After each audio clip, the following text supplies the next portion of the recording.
एक गांव में चंदन नाम का एक दर्जी रहता था। वो अक्सर बीमार रहता था, इसीलिए अपना काम ठीक से नहीं कर पाता था। उसकी पत्नी सिलाई करती और लोगों के घरों में जाकर छोटा मोटा काम भी करती थी, जिससे किसी तरह उनका गुजारा चलता था।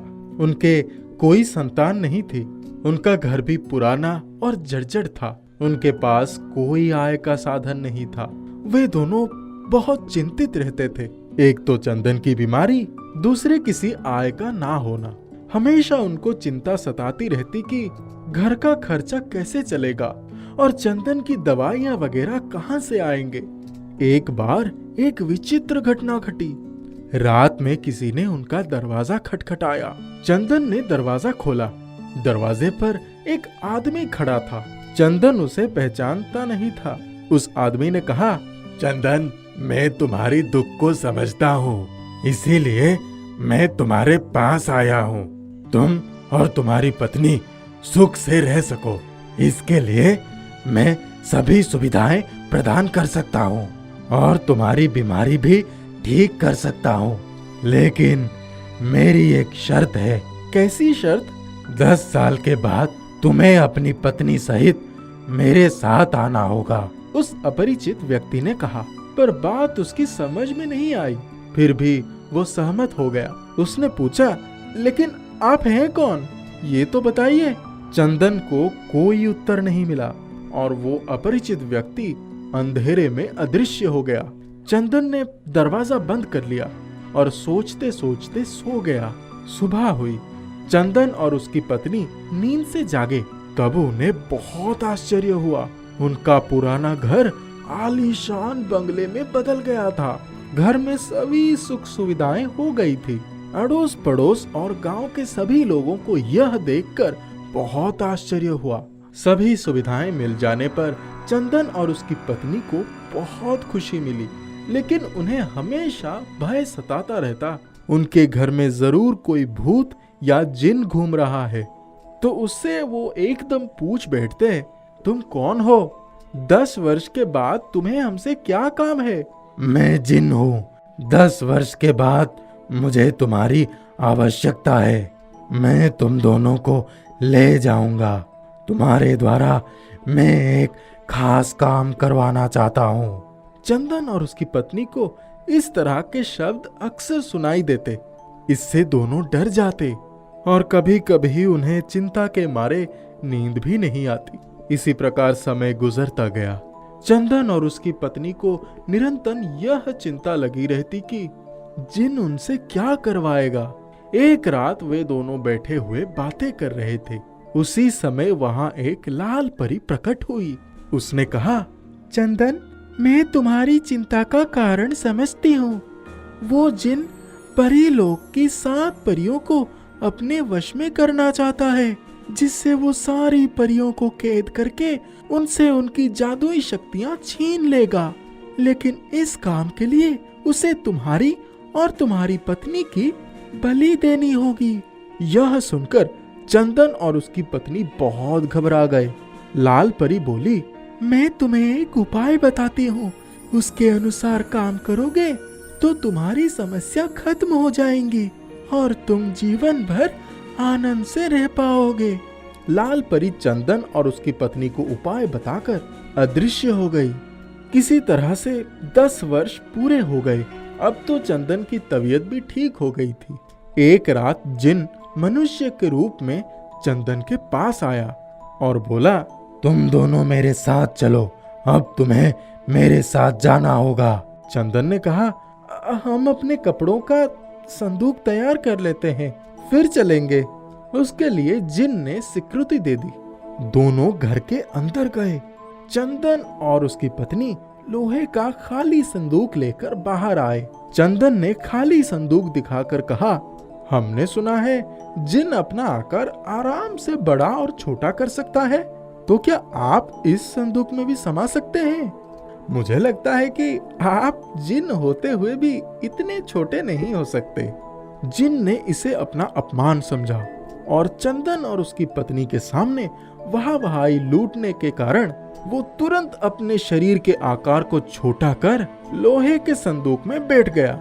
चंदन ने परी की सलाह के अनुसार तुरंत ढक्कन बंद कर उसमें ताला लगा दिया और लाल परी का बताया हुआ एक मंत्र पढ़ा। थोड़ा पानी का छींटा मारा। संदूक से बाहर निकलने के लिए जिन ने बहुत हाथ पैर मारे। वो चीखता रहा, चिल्लाता रहा, लेकिन वो सफल नहीं हुआ। इसके बाद चंदन और उसकी पत्नी उस संदूक को लेकर एक बड़े से खाई के पास गए और उस खाई में उसे फेंक दिया। जिन की हड्डियां चूर चूर हो गई। चंदन लाल परी का धन्यवाद करते हुए अपनी पत्नी के साथ घर लौट आया और वे दोनों आनंद पूर्वक अपने जीवन बिताने लगे।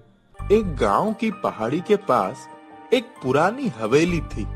उसकी 4 दीवारी के अंदर एक सुंदर सा बगीचा था जिसमें तरह तरह के फूल खिलते रहते थे। उन्हीं फूलों के पौधों में एक लाल गेंदे का फूल वाला बहुत बड़ा पौधा था। उस चमत्कारी पौधे में सुर्ख लाल रंग के सुंदर सुंदर बड़े बड़े गेंदा के बहुत सारे फूल बगीचे की शोभा बढ़ाते रहते थे। एक बात तो पक्की थी कि जिसकी भी नजर हवेली पर पड़ती थी उसे वो सुंदर गेंदे का फूल निश्चित रूप से अपनी ओर आकर्षित कर लेते थे। उसी पास के गांव का एक आदमी भोला हवेली के पास से गुजर रहा था। उसकी नजर बड़े बड़े सुंदर गेंदा फूलों पर पड़ गई। उसके मन में विचार आया। उसने बोला, इतने सुंदर, इतने मोहक गेंदा फूल, ऐसे फूल तो मैंने अपने जीवन में कभी नहीं देखे थे। चलता हूँ, पास से देखता हूँ, अधिक आनंद आएगा। भोला धीरे से हवेली के अंदर प्रवेश कर गया। वो गेंदा के फूलों को बहुत समीप से देख रहा था। उनकी प्यारी खुशबू से वो बहुत आनंदित हो रहा था। उससे लोभ बर्दाश्त ना हुआ और उसने लपक कर गेंदा के 2 फूल तोड़ लिए और बोला, आज इन फूलों को मैं गांव में सबको दिखाऊंगा। इतनी सुंदर फूलों को देखकर सभी लोग बहुत खुश हो जाएंगे। भोले ने हवेली से बाहर जाने के लिए जैसे ही कदम बढ़ाए, एक भयानक दैत्याकार चुड़ैल उसके सामने आकर खड़ी हो गई। किसके इजाजत से तुमने मेरे बागीचे के फूल तोड़े? ये गेंदा फूल मुझे सबसे अधिक प्यारा है। कोई व्यक्ति इसे तोड़े मुझे स्वीकार नहीं।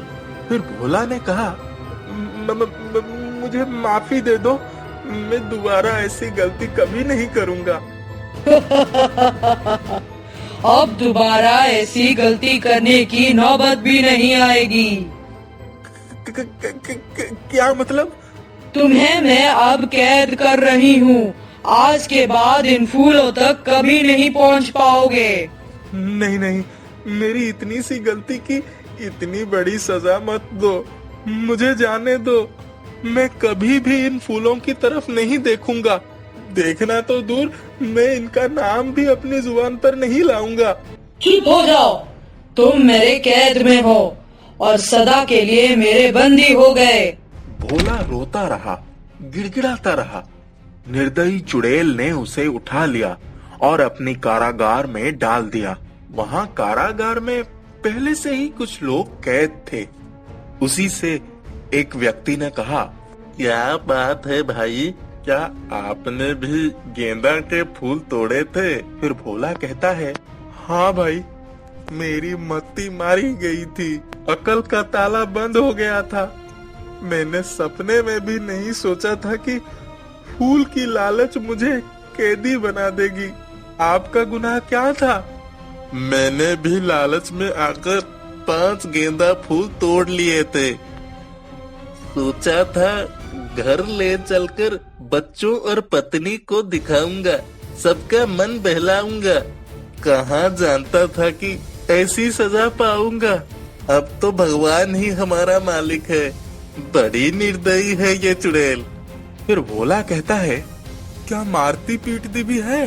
फिर उस व्यक्ति ने कहा, मारती तो नहीं है, लेकिन ठीक से खाना नहीं देती। कहती है, अगर किसी ने भागने की कोशिश की तो उसकी टांगे तोड़ दूंगी।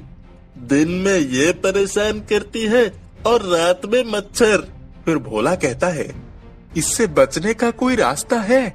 फिर उस व्यक्ति ने कहा, अभी तक तो नहीं मिला। तुम्हें कोई रास्ता नजर आता तो जरूर बता देना। कुछ देर में चुड़ैल वहाँ आ गई और बोली, तुम लोग खाना खा लो। याद रहे मुझे कोई शिकायत नहीं चाहिए। देवी जी, आपसे मेरा एक निवेदन है। भोला के मुंह से देवी जी शब्द सुनकर चुड़ैल को बहुत अच्छा लगा।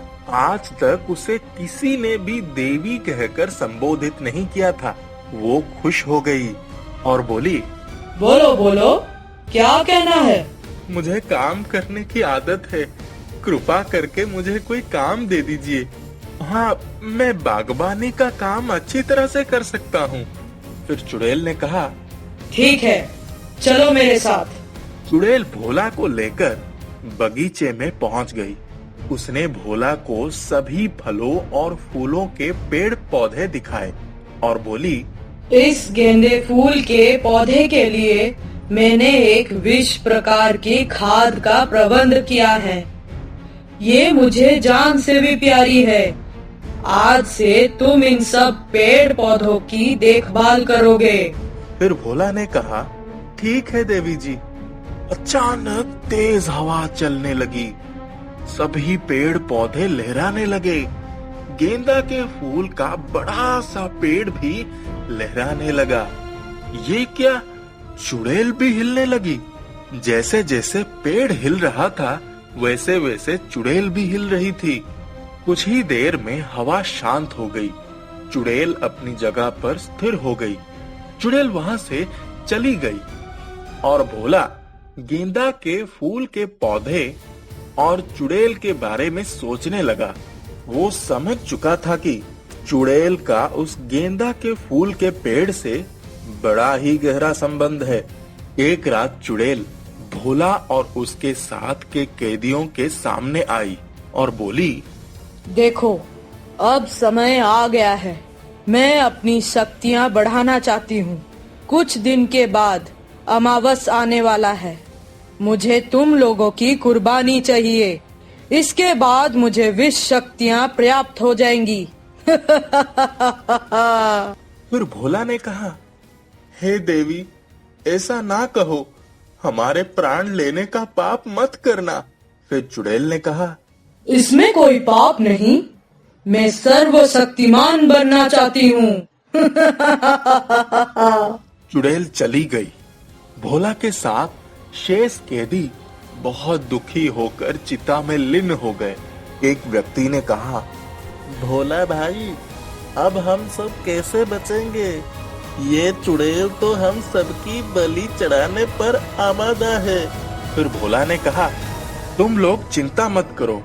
मैंने यहाँ से बचने का उपाय सोच लिया है। आप सभी लोग तैयार रहना। जब मैं कहूँ तो मेरे साथ यहाँ से हम सभी लोग 9-2-11 हो जाएंगे। फिर दूसरे व्यक्ति ने कहा, भैया, चुड़ैल क्या हमें जाने देगी? फिर भोला ने कहा, इसका भी उपाय मैंने ढूंढ निकाला है। आप सब लोग तैयार रहना। पहला व्यक्ति कहता है, ठीक है भोला भैया, हम सब तैयार रहेंगे। आपके इशारे करते ही हम सब यहाँ से छू मंतर हो जाएंगे। भोला ने अपनी योजना के अनुसार बगीचे में जाकर गेंदा के फूल के सभी डालियों को अपने एक सहयोगी के मदद से रस्सी से कस के बांधना शुरू कर दिया। हवेली से चुड़ैल के चिल्लाने की आवाज आने लगी। चुड़ैल बोलती है, नहीं, मुझे मत बांधो, मुझे मत बांधो। मेरे बंधन खोल दो। मैं तुम लोगों के सामने हाथ जोड़ती हूँ। मेरे बंधन खोल दो। भोला और उसके साथी ने पूरे गेंदा के फूल के पेड़ को अच्छी तरह से नीचे से ऊपर तक रस्सी से बांध दिया। इस प्रकार से हवेली के अंदर चुड़ैल भी पूरी तरह से बंध गई। भोला कहता है, साथियों, चुड़ैल को हमने बांध दिया है। अब ये हमारा कुछ नहीं बिगाड़ पाएगी। चलो हम सभी यहाँ से निकल चलें। चुड़ैल असहाय होकर चिल्लाती रही। भोला और उसके सभी साथी चुड़ैल की कैद से आजाद होकर वहां से सदा के लिए निकल गए।